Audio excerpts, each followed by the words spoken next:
लिएर आउने नयाँ बिहानी हुँ। म अक्षरभित्र लुकेको ज्ञानको कहानी हुँ।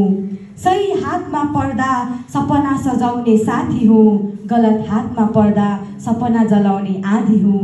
गलत हातमा पर्दा सपना जलाउने आधी हुँ। आदरणीय प्रमुख अतिथिज्यू, निर्णायक मण्डलज्यू, शिक्षकवर्ग तथा प्रतिस्पर्धी साथीहरूमा मेरो न्यानो अभिवादन।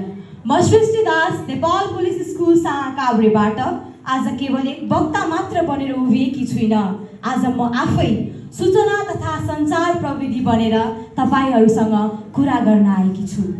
हो, म त्यही सूचना तथा प्रविधि हुँ जसलाई तपाईले कहिले मोबाइलको पर्दामा भेट्नुभयो होला, कहिले कम्प्युटरको स्क्रिनमा, कहिले इन्टरनेटको विशाल संसारमा, त कहिले कृत्रिम बुद्धिमत्ताको नयाँ यात्रामा। एक समय थियो जब ज्ञान केवल पुस्तकमा मात्र सीमित थियो। एउटा प्रश्नको उत्तर खोज्न पुस्तकालयका हजारौं र्याक चहार्नु पर्थ्यो। तर आज म आएपछि त्यस्ता विशाल पुस्तकालय हातको हत्केलामा हटाएको छ। म केवल साधक मात्र होइन, म ज्ञानको पुल हुँ जसले विद्यार्थी र संसार बीचको दूरीलाई घटाइदिएको छ। प्रिय विद्यार्थीहरू, जब तपाईलाई कुनै गुणितीय स्रोत आउँदैन, तपाईको सामु म भिडियो बनेर उपस्थित हुन्छु। जब विज्ञानका जटिल प्रयोगशालाहरू तपाईका पहुँचभन्दा टाढा हुन्छन्, म तपाईको क्लासरुममा आएर भर्चुअल प्रयोगशाला बनेर सहयोग गर्छु। जब एउटा गाउँको कुनै कुनामा एउटा विद्यार्थीले सपना देख्छ, म इन्टरनेटको पखेटा बनेर उसको सपनालाई संसारभर पुर्याउन सहयोग गर्छ। म भन्छु किताबले अक्षर सिकाउँछ, तर म अक्षरलाई संसारसँग जोडिदिन्छु।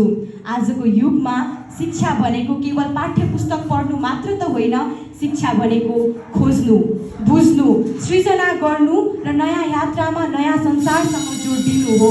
र यो यात्रामा म तपाईहरूको सहयात्री बनेको छु। एकपल्ट कोरोनाको कठिन समय सम्झनुहोस्। विद्यालयका ढोकाहरू बन्द थिए, कक्षा कोठा सुनसान थिए, तर शिक्षा भने रोकिएन, किनभने म त्यहाँ थिएँ।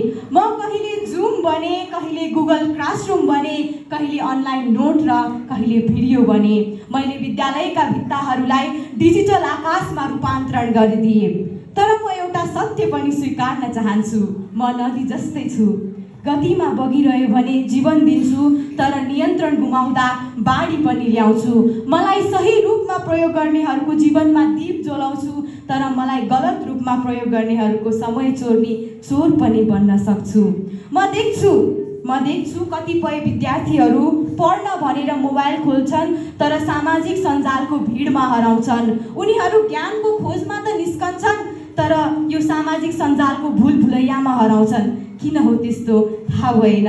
यही सामाजिक सञ्जालको गलत प्रयोग गरेर कयौं विद्यार्थी त सामाजिक सञ्जाल जस्ता अपराधमा पनि परिरहेका छन्। समय बित्छ, सपना टाढिँदै जान्छ, त्यसबेला म दुखी हुन्छु, किनभने मेरो उद्देश्य तपाईहरूको ध्यान भङ्ग गर्नु होइन, तपाईहरूको भविष्य निर्माण गर्नु हो। म तपाईहरूलाई सम्झाउन चाहन्छु, मोबाइल दोषी होइन, प्रयोगकर्ता जिम्मेवार हुन्छ। प्रविधि गलत होइन, गलत प्रयोग यसको समस्या हो। यदि तपाईले मलाई गलत प्रयोगको लागि प्रयोग मात्र गर्नुभयो भने म तपाईको सफलता र असफलता बीचको दूरी बढाइदिन सक्छु।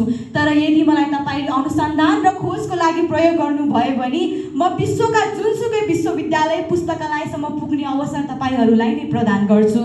यसरी मलाई राम्ररी प्रयोग गर्नुभयो भने तपाईलाई अघि बढ्न पनि सहयोग गर्छु।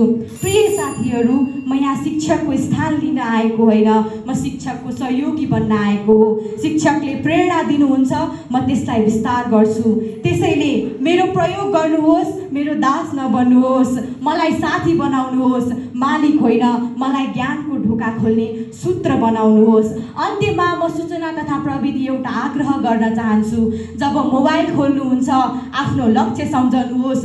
जब इन्टरनेट प्रयोग गर्नुहुन्छ, आफ्नो सपना सम्झनुहोस्। जब नयाँ प्रविधि प्रयोग गर्नुहुन्छ, आफ्नो जिम्मेवारी सम्झनुहोस्। किनभने म आफैमा राम्रो वा नराम्रो छैन, म त ऐना जस्तै हुँ। जस्तो प्रयोग गर्नुहुन्छ त्यस्तै परिणाम देखाउँछु।